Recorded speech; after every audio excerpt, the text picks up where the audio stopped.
आज दिनांक 11 एप्रिल. आजच्या प्रवचनाचा विषय, साधनांनी जे साधत नाही ते संत सहवासाने साधते. अवतारी संत आणि इतर संत यांच्यामध्ये फरक असतो. अवतारी संत हे ज्ञानेश्वर महाराजांसारखे किंवा समर्थांच्या सारखे असतात. ते आपण होऊन येतात आणि आपले काम झाले की जातात, मग ते राहत नाहीत. संतांनी जगातली राज्ये मिळविली नाहीत, पण त्यांनी स्वतःवर राज्य केले. चमत्कार करणे हे संत लक्षण नव्हे. चमत्कार सहजगत्या होतील तर होवोत. चमत्कार दाखवावा म्हणून संत चमत्कार करीत नाहीत.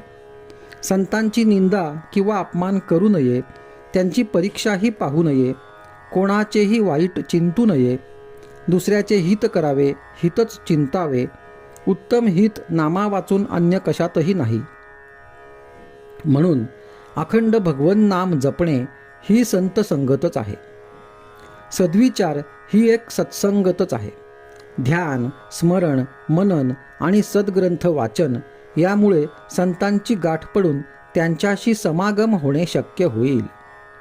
संत समागमात राहून विषय मागणे हे समागमाचे रहस्य नाही. एकुलत्या एका मुलाने आफूच्या गोळीसाठी हट्ट धरला तर आई त्याला ती गोळी देईल का? जर तिने ती दिली तर ती खरी आईच नव्हे. त्याचप्रमाणे जो विषयाचे प्रेम देईल तो खरा संत नव्हे. संताला विषयाचे प्रेम असत नाही.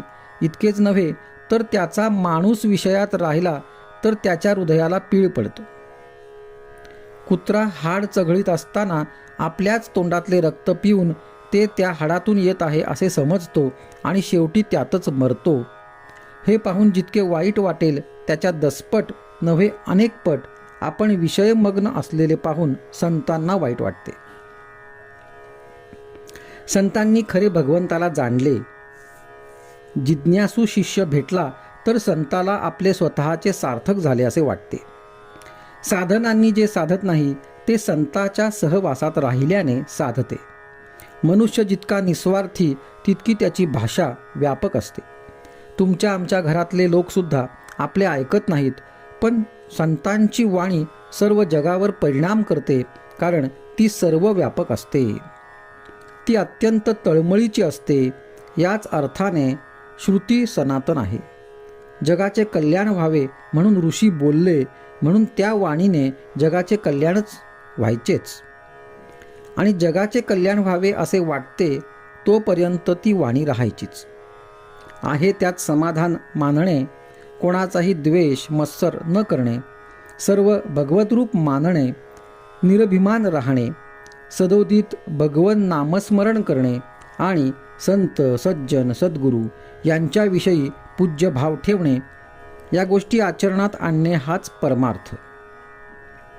यात कोणची गोष्ट अवघड किंवा खर्चाची आहे? आम्ही निश्चयाने ते करीतच नाही म्हणून समाधान येत नाही. या गोष्टींप्रमाणे आचरण ठेवले तर समाधान येईलच. आजचा सुविचार. प्रपंचात कसे वागावे हे संत शिकवितात आणि वागून दाखवितात.